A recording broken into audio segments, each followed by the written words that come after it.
Long lines and broken machines, the Democratic and Republican primaries held in the U.S. state of Georgia yesterday were marred by problems.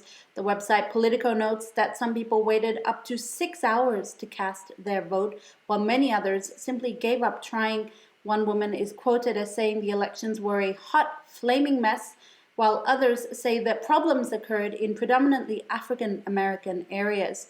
The Washington Post says these chaotic elections are a, quote, microcosm of what's to come in November's presidential elections, whether it's due to intentional voter suppression or a shortage of poll workers due to coronavirus restrictions, or technology failures, or blunders in postal votes.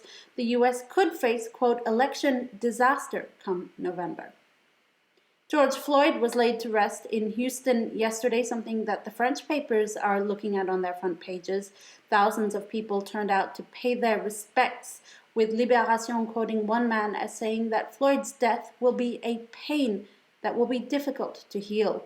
The communist paper L'Humanité also paying tribute to George Floyd on its front page today, saying Floyd's death marks the end of a history and the beginning of a battle against racism and police brutality. Now let's end on that word racism actually. A college graduate from Missouri has managed to get Merriam-Webster's dictionary to update its definition of racism. Kennedy Mitchum says she often got into arguments with people who used the dictionary definition of racism being a prejudice to prove they're not racist.